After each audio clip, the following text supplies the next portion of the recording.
Hello, this is William Cooper. Welcome to Awakening Together, Relaxing into Happiness. I trust you're having a good week. Today, let's talk about the purpose of life. Many people wonder, what is the purpose of my life? How can I live to my fullest purpose? I remember there was a time in my life where that was an agonizing question for me. I really struggled, pondered, and worked on achieving the purpose of my life. I think many people feel that way. So let's look at what is the purpose of my life closely.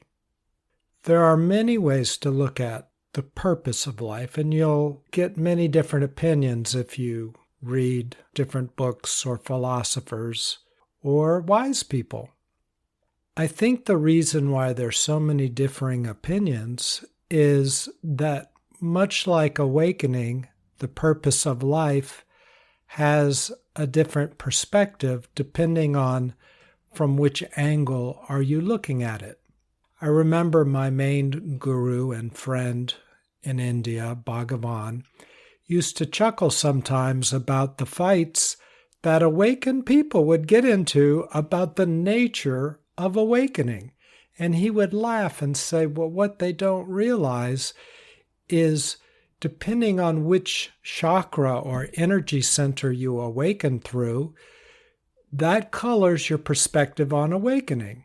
For instance, if you awaken in your heart center, you see awakening as founded in love.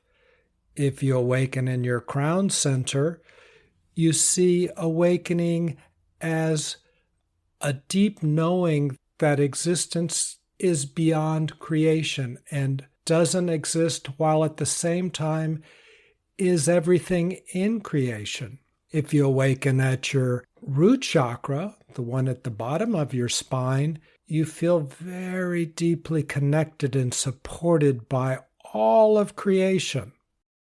We'll look at the various chakras and what they might mean during your awakening process in another podcast, but I just wanted to bring up that they can color our view of awakening. Now, eventually, we awaken through all of our chakras and we experience life through all of our energy centers.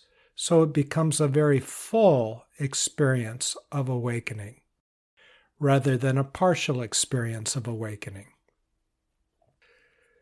Well, the purpose of our life is much like that.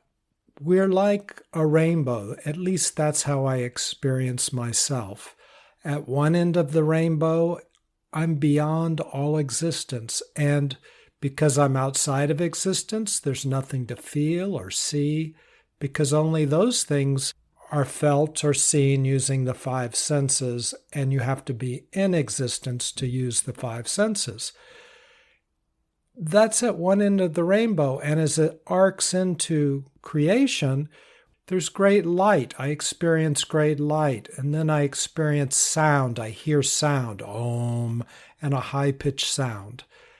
And then as it slows down into creation, I experience slow-moving infinite energy, which is bliss and wellness and peace and love, and then down into atoms and molecules.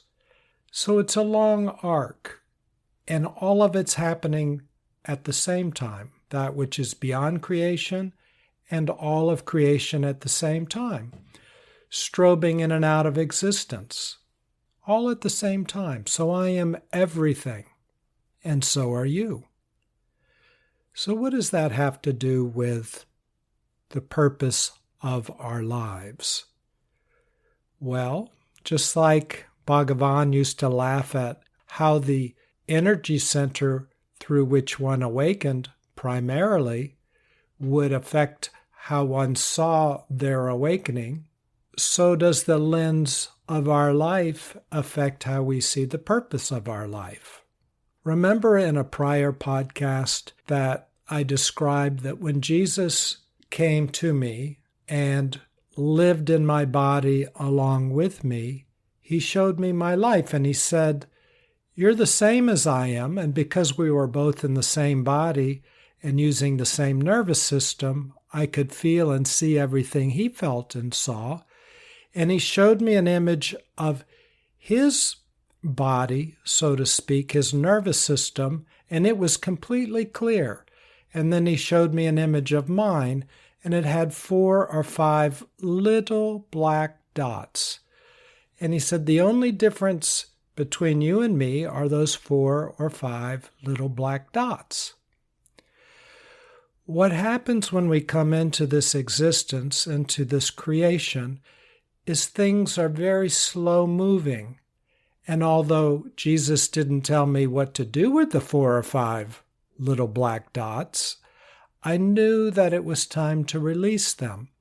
And because I'm in this creation, this slow-moving creation, I have time and focus to see and to work with those 4 or 5 little black dots and let them go. So do we all. I think as we work through the purpose of our life, we start to release these black dots.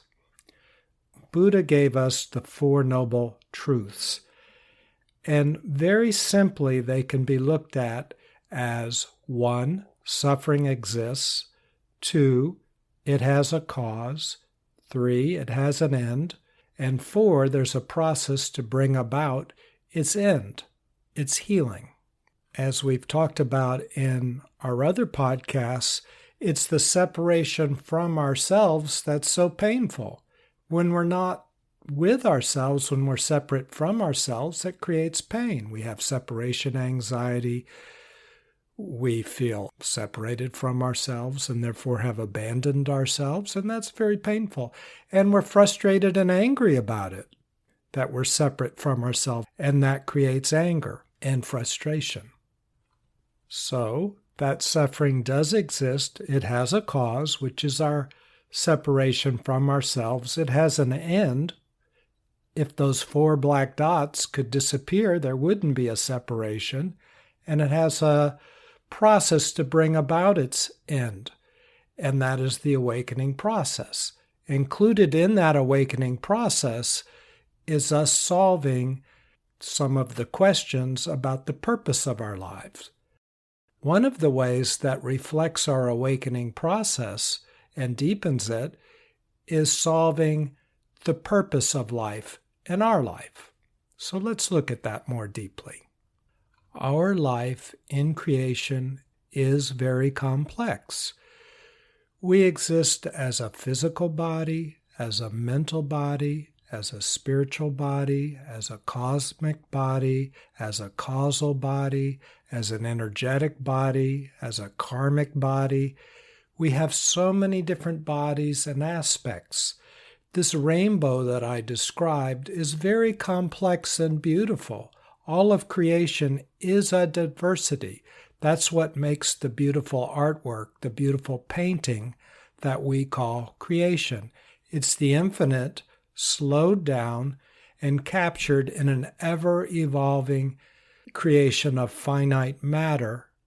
But is that matter really finite? Not really. You hear all the time, well, something that we think is solid, suddenly physics determines it's not solid. If we think electrons are there, suddenly physics says that no, electrons are simply a locus of probability. And when you focus on an object, that's when it brings it into existence. So all of creation is strobing in and out, and I see that through my inner eye. I can see creation strobing in and out of existence 1,000,000 times a second. Well, so do we. We strobe in and out of creation. And different parts of ourselves, these different bodies, as they clarify, as they become very clear, and the black dots within them dissolve away into clarity and beauty, we evolve and we open up and we awaken. So depending on which body within all of our bodies we're talking about, we define our purpose of life. And just as our process of awakening shifts around as various parts of our deep self open and awaken, we might move on to a different process or a different way of awakening. So does our purpose of life shift around during our lifetime. Now, haven't you noticed that it used to be that people would define their life as one lifetime?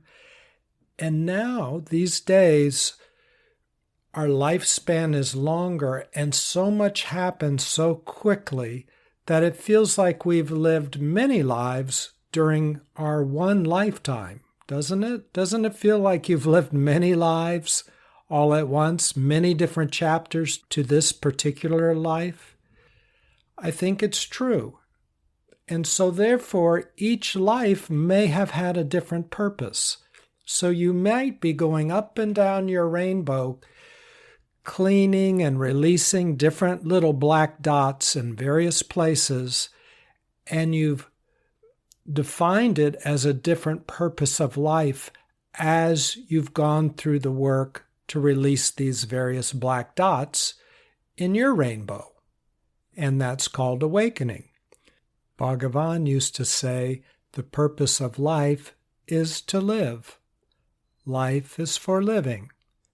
When we're living in a free-flowing way, aren't we guided to various parts of our life as needed or as desired, I guess is a better way to say it? Our heart guides us. So at certain times in our life, a relationship might be very powerful and important. Perhaps we're resolving some things in our karmic body between ourselves and others. Or perhaps our heart chakra is opening and we're learning about love and how to give and receive love.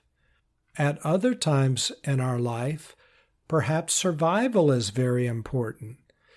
We learn how to have a business or support ourselves and support our families. I remember when I was much younger, I always had a deep fear of dying under a bridge destitute with no money. So even though I had a deep psychological and theological background, I went into financial planning. I became a partner of a financial advisory firm and a certified financial planner so that I could earn money. I did well. I did earn money. And once I did, suddenly that lifetime was over. And I shifted back into my heart and got back into my psychology background. I became a psychotherapist and evolved into another lifetime. At an earlier time in my life, I became a board president of a Unity church, and I would also give sermons. And that spiritual pursuit continued all the way into this day. So that is an opening that keeps continuing in my life and could be looked at as yet another lifetime, another purpose of life. Each one of these purposes has been very important in my life. Without solving the survival issues, it would have been difficult for me to go on and have that support underneath me, my root chakra, and move up into an area where I could pursue psychology and deeper spirituality. So we all can drift up and down our rainbow and loosen these black dots at different parts of our rainbow and in different bodies, karmic bodies or mental bodies or spiritual bodies. Follow your heart. And so often when somebody says, what is the purpose of your life? You'll hear somebody say, follow your heart. Well, what does that mean? It means, yes, go up and down your rainbow. Be guided intuitively.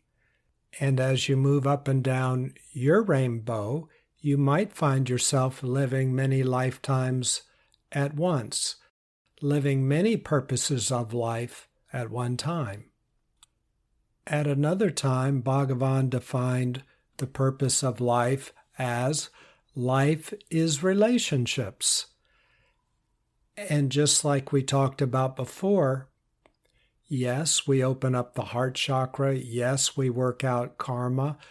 But as we explored in a past podcast, in deep relationship to all of life, there's a oneness, and we flow from all objects, all entities, all beings.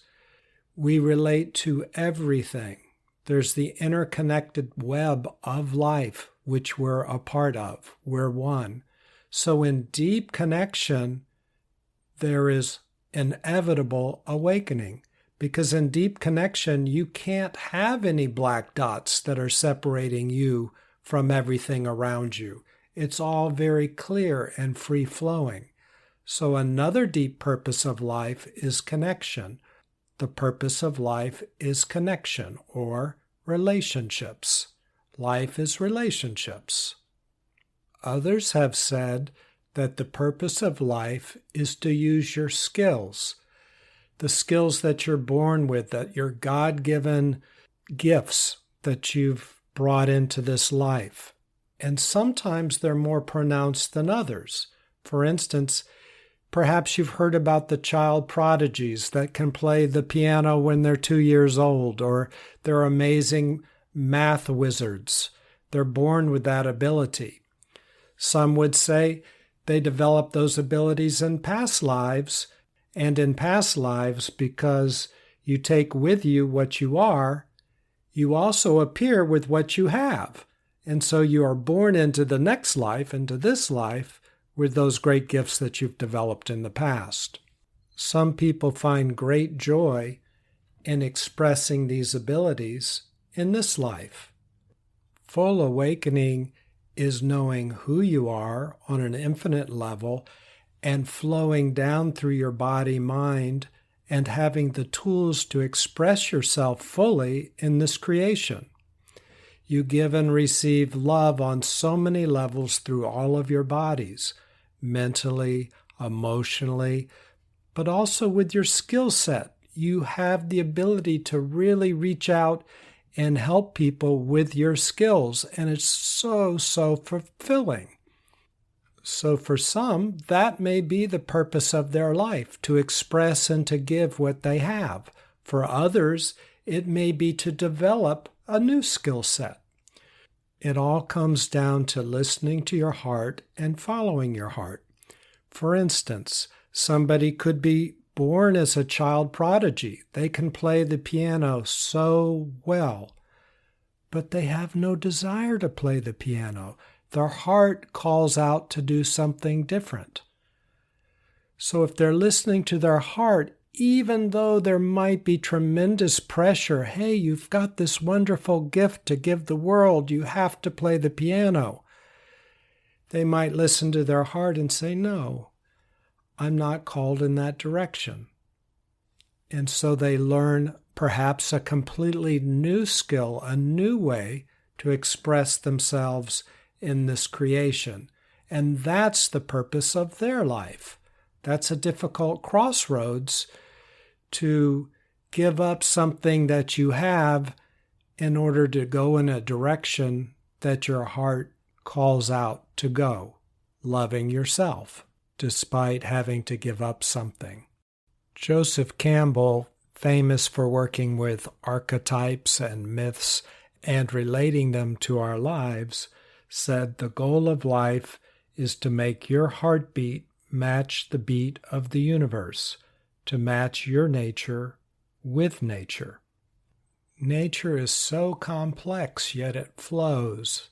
It doesn't think and hold itself back. It just evolves into the form that's necessary, the next obvious step. And isn't that what we're doing in our life when we flow? The next obvious step, and then we move into the next obvious step up and down our rainbow, letting those little black dots go and relax out of us. Isn't that the nature of our lives? Isn't that actually what we're doing, our life purpose? And it shifts up and down. Sometimes we find the purpose of life in a particular relationship, or in the awakening process, or in learning, or becoming very clear. Mentally clear, our intuition sharpens. We can see very clearly. To see is to be free. Or perhaps like awakening through the throat chakra, we feel the infinite creation, a deep trust, and we submit to the infinite creation because it is us. Deep awakening, deep trust. Others find the purpose of life through love, opening their heart, following their heart. Others through ending suffering. Others through knowing where they are in the universe, that they're one, that they don't have existential angst. Instead, they are one. They are the universe. Learning that, experiencing that fully is the purpose of their life, or at least one chapter of their life. We talked about working out our karma. That might be a chapter or chapters of our life, and that might include learning how to forgive, learning how to let go so that we're no longer embroiled and stuck to a particular situation or person. We learn to be at peace and flow and let go. We forgive. Forgiveness. That must have been one of the black dots that Jesus dissolved out of his being. That ended up being one of his main tools that he gave us, forgiveness. When we let go, when we forgive, we can flow. We're at peace. We all have our different purpose of life, but another that Jesus felt was important for him and all of us was the Father and I are one, oneness. He would say that all the time. Also, love your neighbor as yourself. Love. Love, forgiveness, and oneness. He also spent his so-called lost years in the desert working very deeply with his sufferings and letting them go, seeing through them also. To see is to be free.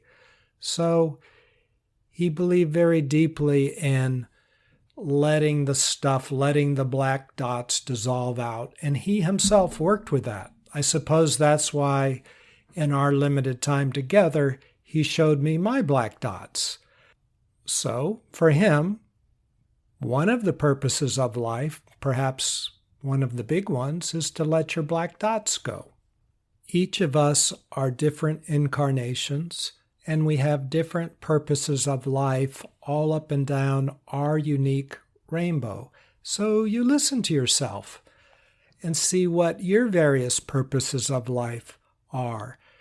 Don't worry if it at first seems a little bit muddled, because to see is to be free, and at first there's a lot of stuff going on, a lot to release, and sitting still like we do in meditation, we can let the silt in the dirty water kind of settle until the water clears, and we can see what calls out to us. Do the next obvious thing. Because at one time, one purpose may call to you, at another time, another, sometimes more than one at the same time, right? Hey, I have to survive, I have to get good at making a living, and at the same time, I want to pursue my spiritual process or my emotional awakening. Or I want to study and get some answers to some things that I've wondered about or need to know. Perhaps a purpose of life is a physical healing. Maybe that's on another level, my physical body. So all these things can exist and call out to us at various times of our life. At times it might seem to be a daunting task to sort all this out, and as if we have to get it all just right. But another teacher, very powerful in southern India, named Ramana, had a perspective on this. Ramana said that whatever is destined not to happen will not happen. Try as you may. Whatever is destined to happen will happen. Do what you may to prevent it. This is certain. The best course, therefore, is to remain silent. In the end, there is only one, and that one is you. And you know exactly what to do, how to do it, and you are doing it, even if your mind isn't aware of what you're doing or how you're doing it. Have you noticed in your life different events will occur or people will show up in your life that change your life and move you along, even though you had no apparent hand in it? What Ramana would say is that the infinite, which is you, knows exactly what your timeline is, what you need, how you need it, and it's making all that happen. Why? Because it is you. There's only one. You and the infinite are one. So it's taking care of itself, the part of it that is incarnated in creation. So it's all going to work out. The purpose of life, according to Ramana, is not so pressing. You can relax. It's all going to work out. Whatever is destined not to happen will not happen. Try as you may. Your mind might jump in and try to make something happen. But if you're one, your infinite self knows that it's not best for you, it will stop it. Try as you may. Whatever is destined to happen will happen. Do what you may to prevent it. You can't stop goodness from happening to you. This is certain, Ramana says. So the best course, therefore, is to remain silent. In other words, trust. That doesn't mean sitting still, but it's just silent on the inside. Trust.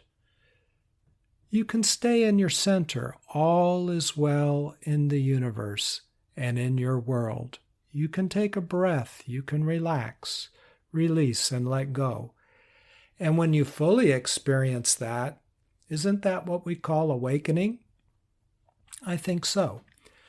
So the purpose of your life is simply another way to look at how you're unfolding, how you're awakening. And you listen to yourself and follow your heart. The goal of life is to make your heartbeat match the beat of the universe, to match your nature with nature. Joseph Campbell. It's all one. We let go of the clutter, and to see is to be free. Okay, I've enjoyed talking with you, and I look forward to next time. Have a great week. Take care. Bye.